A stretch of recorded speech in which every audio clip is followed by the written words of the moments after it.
Hi, so I'm Martin Pollard, and I worked at the Temple of Peace for more than 16 years in three roles. Firstly as Education Officer, and then as Deputy Director of the WCIA, and finally as Chief Executive. When I started, it was 2001 on the 1st of September, and I started as an Education Officer. And of course, 10 days after that, it was 9/11, and so the world changed quite a lot. And so a lot of the discussion about international affairs was sort of dominated, I guess, by all of the post 9/11 stuff. And so my role through all three of those roles, I guess, was in different ways to engage people in Wales with all kinds of global issues, initially from an educational perspective, working specifically with schools and young people. But then looking as I got towards the taking more of a leadership role and a managerial role, at thinking about how we could broaden that to the widest possible audience so that people in Wales generally could get involved with discussions about things like human rights, peace and conflict, climate change, and all kinds of other key global issues.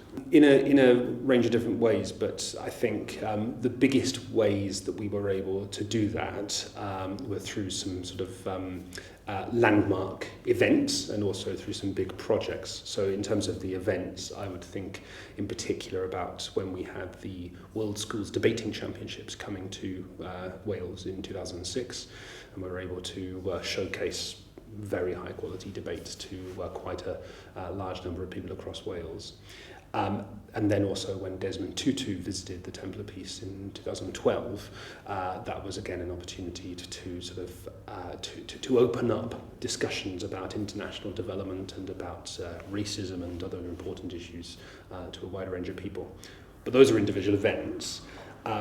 What I'm most proud of, I think, in terms of the latter part of my time here as Chief Executive, was pulling together, in particular, the Wales for Peace project, which took quite a long time to develop as a project idea. But really the idea there was, the First World War centenary was coming up, and we knew it was going to be big, but we also knew that the Welsh Centre for International Affairs needed to have something distinctive to offer. And so our view was, actually, it's all about how can we engage the largest number of people possible in a discussion of not only remembrance, but also what peace and working for peace means in the 21st century. And so that was the biggest single thing that has led to, under Craig Owen's leadership, a huge number of people being involved in those discussions. I think that if you look at Wales for Peace in particular, one of the big focuses has been on community engagement and volunteer involvement. And that, I think, leaves a big legacy, firstly because of the amount of interesting stories and accounts that people have been able to share through the project. But also looking beyond the project, I think it sort of points the direction for the WCIA and for the Temple of Peace. What is the way in which in today's world we can engage communities with big internationalist ideas? How are communities expressing their interest or involvement in, as I say, things like peace and conflict. And I think that the legacy for the WCA as an organisation, I think, is to really sharpen our understanding, or the organisation's understanding of the need to engage communities and to be involving people in local communities from the outset. And when you started working here 16 years ago, I think you said it was, what did you know about the Temple of Peace as a building? Very little, except that I had come here once before because, funnily enough, I was a Cardiff University student, but I never came into this building to do exams, as so many other people did. So when I was here, it was just a funny building I walked past and had no idea what it meant. And when I was a teacher, before I joined the Temple of Peace, I took the school from I took Basildon School's debating team to the grand final of the Wales Schools Debating Championships, organised by the WCA in the Temple of Peace. And so just before I left as Chief Executive, we rediscovered some photos of me on that visit here, which was amazing, with less grey hair, and it was funny to think that I was even in my first ever job, I was sort of coming here, but I didn't really understand what the building meant symbolically until after I'd started here. And then it became clear to me it was a place that was very special in the history of Wales. And I think ultimately that's why when we came to the Wales for Peace project, I wanted to tell that story, and I wanted a far wider range of people to actually understand its significance. And for you, like personally then, being in a building like this, how did that influence your work, and do you think it added to the impact of your work because you were based? Yeah, definitely. For two reasons. I mean, the sort of big lofty one, I guess, is that it feels important to be part of a history and a tradition of engagement in peace and internationalism. And once you get to know some of the other things that have taken place from here as a base, or in relation to the legacy of David Davis, there's a real sense of pride. This is something that we're taking as steps, this generation, towards the same things that David Davis's generation were in the 1920s and 1930s. So it fills you, I think, if you work here for long enough, with a sense of you're carrying the flame for the next generation. But I also would say, more practically, the great thing about the Temple of Peace is that because our organisation, the WCIA, was had the whole wing of the building to look after. We had lots of other organisations who we were able to work with, like UNA Exchange, and during my time, organisations like Amnesty International, like VSO, Life for African Mothers, and a whole range of others. And coming up to today, where you have Size of Wales and Dolen Cymru, all of these organisations create an environment where you feel strongly like everyone is tuned into the same radio station, I guess, and we're all sort of trying to work for global peace and justice and equality, but just in our own different ways. So it's a real strong sense of community.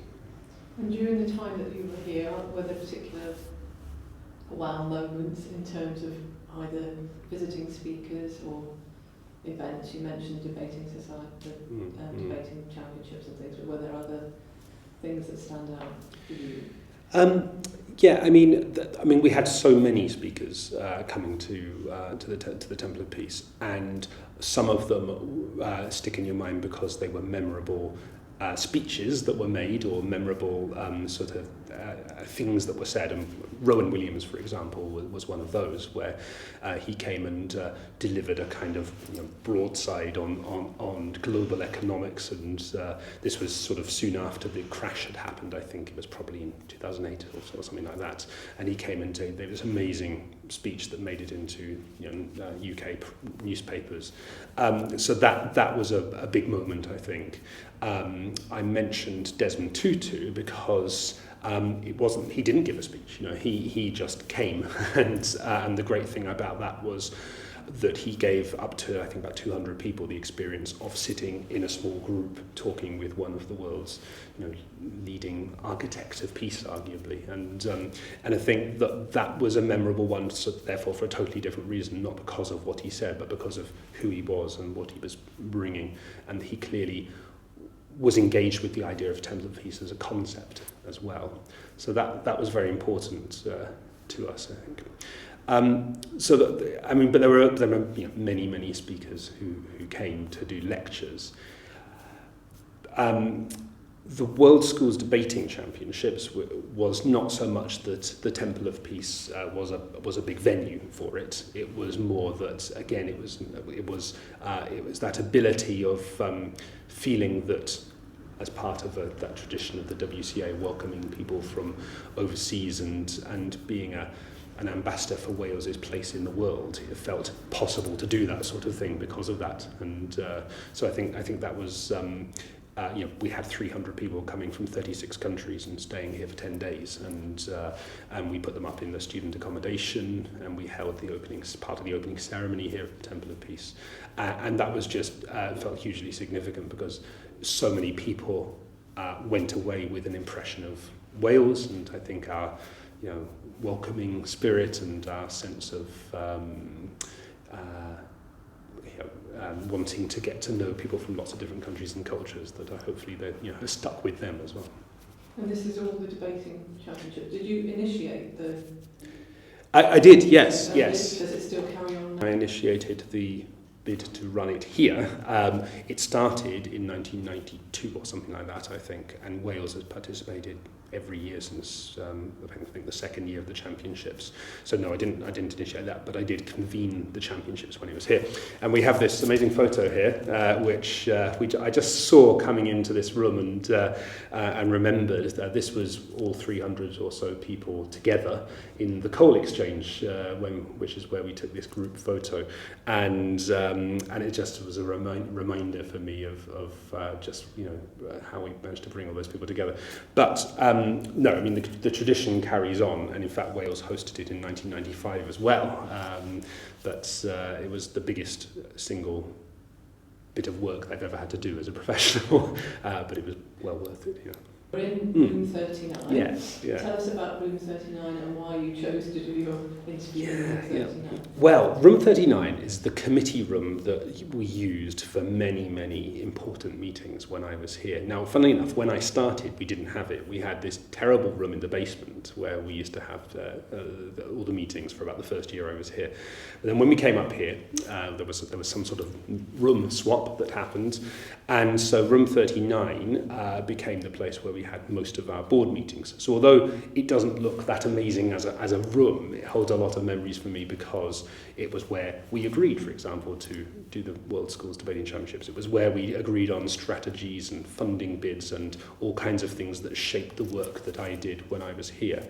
And yet it was also used for other things. I remember when we had the 75th anniversary of the Temple of Peace, we had a Peace 75 festival, and we took all of the chairs and tables out and put blankets on the ground, and it was used for, I used it as a little workshop space to do some philosophy with sort of 7 to 10-year-olds, and so there was kind of, it's been used for different purposes. But the other reason I love it is because of the map behind me, which is the League of Nations, what the map of the world looked like in the 1920s, and it always, whenever I see it, it always makes me think of, I suppose the transitory nature of the world as we know it today, and I'm thinking about how we shape new boundaries and new worlds as we go through.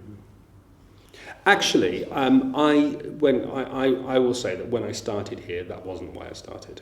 I've always been interested in politics. Of many varieties, and used to irritate my parents around the dinner table when I was 16, 17 with discussing things that they didn't want discussed, like being a Republican and various other things. So I've always had a strong interest in politics generally, but it wasn't until I started getting into the debating side of things as a teacher that I started sort of getting an interest in world affairs. And when I joined as education officer in 2001, it was primarily because I wanted to do more debating, and I wanted to get the young people I was working with to develop critical thinking and be able to be able to use strong arguments.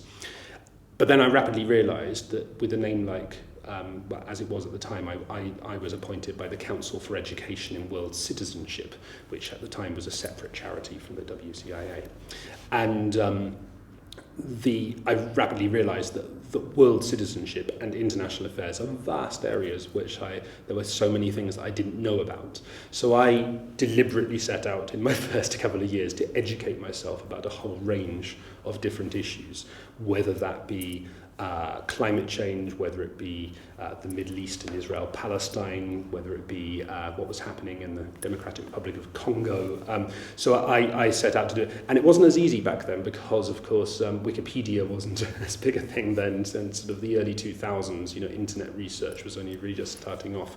But I did that. And as I was doing it, factually first, I just realised just how vital all of those issues were, and the interconnectedness of people in Wales and the world.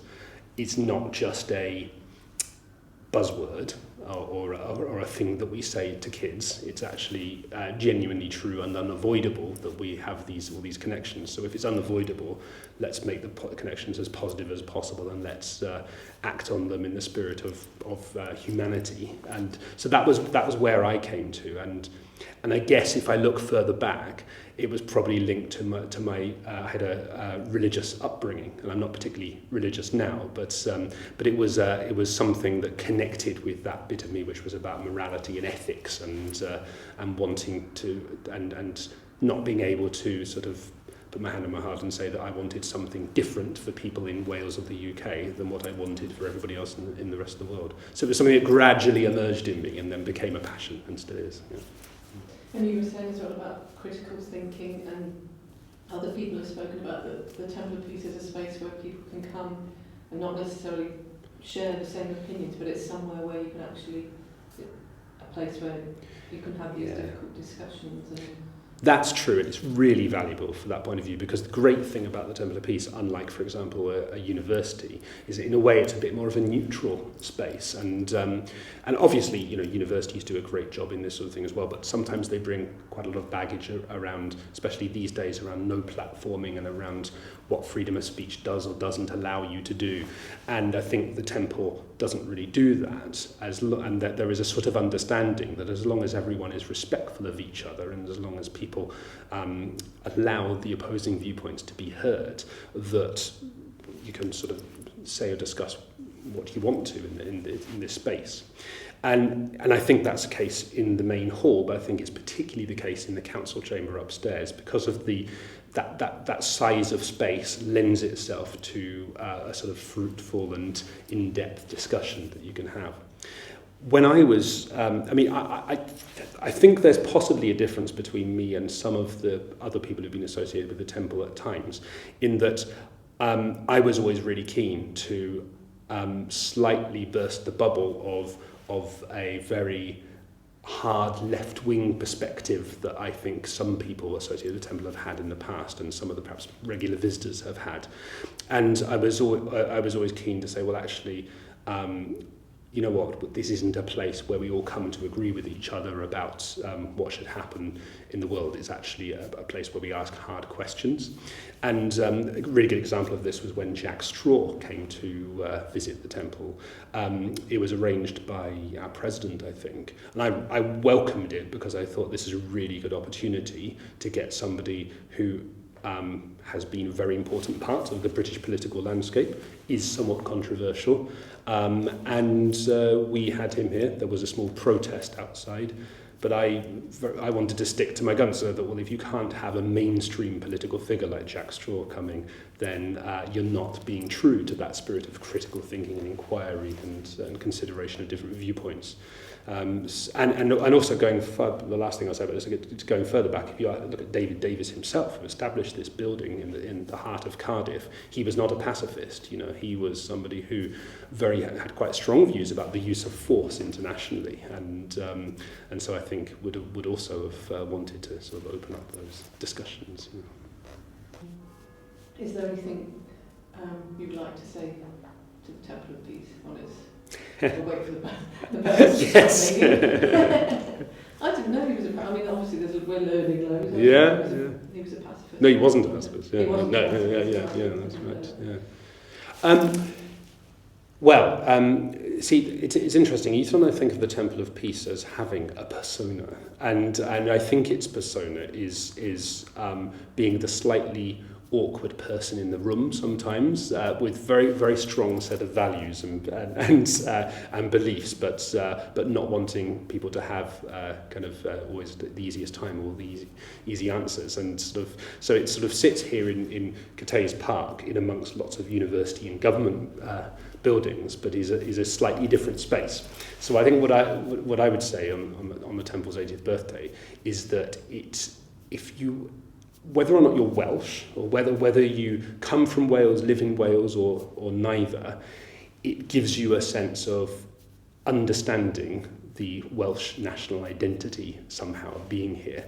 and gives me, as someone who was born in England but has lived all my adult life in Wales, a sense of pride in being here. There's a huge amount of great stuff that has happened here at the Temple of Peace. There's been all kinds of influential and inspirational people here. There have been discussions and events and celebrations of so many different kinds in the Temple of Peace over the last 80 years. And I think all those memories and all that sense of what this place is percolates through somehow, so that people today have a real sense of pride in what the temple is and what it represents. So for me, it's about a continuation of the history of Welsh internationalism, of the wish to fight for something. Fight is the wrong word, or the wish to push for something better for not only people in Wales but people in the rest of the world. And that is something that I think that fires up people who come here, and everybody who comes here wants to push for that better world. So I think that's what the temple means to me. So do you think enough people know about the Temple of Peace? And if not, how can more people? No, not enough people do know about it. That's changing because of the Wales for Peace project. We have brought in far more people through the door than took place previously. People who just didn't know much about the place. It's still not enough, and I think that's partly. I'm hopeful that will change as the new owners of the building, Cardiff University, develop their plans for it. And it was a great sort of anomaly, really, that the Wales for Peace project, which was partly designed to develop the profile of the temple, took place during a period where largely the building has been unoccupied by its landlord. So my hope is that Cardiff University, and I think they will see just what an important national monument this building is, how it has a big role to play in developing, people's international perspectives here in Wales, and will very much sort of want to open that up to many more people in the future. So that's what I'm hoping, because I believe that the university is as invested as we are, all of us who are friends of the Temple of Peace, in being open to the community and wanting to develop that sense of togetherness, I think.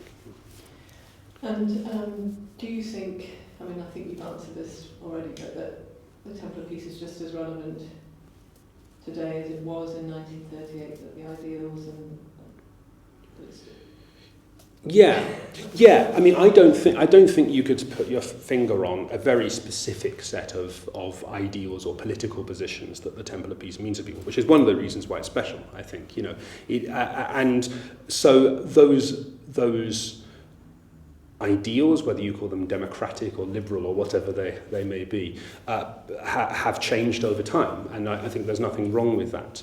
But I think that nonetheless, people would say that they share a very strong sense of wanting there to be peace and justice in the world, and equality and fairness.